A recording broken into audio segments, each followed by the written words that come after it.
జగన్ పై AP మంత్రి పయ్యావుల కేశవ్ మండిపడ్డారు. జగన్ అధికారంలో ఉన్న పోలీసులే ఇప్పుడు ఉన్నారన్నారు. గత ప్రభుత్వంలో టీడీపీ నేతలను జగన్ అడ్డుకున్నారన్నారు. కానీ కూటమి ప్రభుత్వంలో జగన్ స్వేచ్ఛగా తిరుగుతున్నారని చెప్పారు.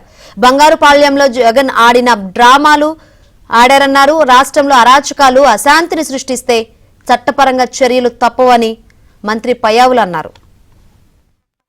వాళ్ళ జగన్మోహన్ రెడ్డి గారు ఫ్రస్ట్రేషన్లో ఉన్నారు. అధికారంలో ఉన్నప్పుడు ఉన్నది అదే పోలీసులే కదా, ఇవాళ ఏమన్నా కొత్త పోలీసులు వచ్చారా? అదే భారత రాజ్యాంగం, అదే కోర్టులే కదా ఉండేది. ఇవాళ అణిచివేత అనేటువంటిది మొదలుపెట్టింది మేము ఈరోజు స్వేచ్ఛ ఇచ్చాం. నువ్వు ఎక్కడన్నా మమ్మల్ని తిరగనిచ్చావా?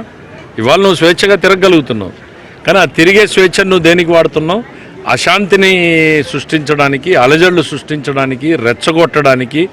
అని నిన్న ఎంత డ్రామా జరిగిందయ్యా!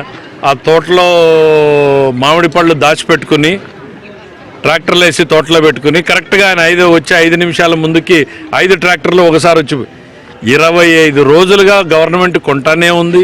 90% ప్రోడక్టు కొనేసిందే ప్రభుత్వం. 5% 10% మిగిలినటువంటి ప్రాంతాల్లో ఏ ఒక్కరోజు ఒక్క కాయను కూడా రోడ్డు మీద ఎవరు పడేయలేదు. జగన్మోహన్ రెడ్డి గారు వచ్చే టైంకి తోటలో నుంచి వస్తాయి, టక్కన పడేస్తారు. దాన్ని చూసి ఫోటోషూట్ చేసుకుని వెళ్ళిపోతాడు ఆయన. అన్ని డ్రోన్లో విజువల్స్ దొరికాయి. అన్నీ వాళ్ళ పార్టీవే తోటలో పెట్టుకుని బయటకు తీసుకొచ్చారు. ఈ డ్రామా బాజీతో పెద్దగా యూజ్ ఉండదు. ప్రతిపక్షం అంటే ప్రజల పక్షాన నిలబడి ఏదన్నా మాట్లాడితే ఉంటుంది, కానీ అరాచకాన్ని అశాంతిని చేస్తే చట్టపరంగా చర్యలు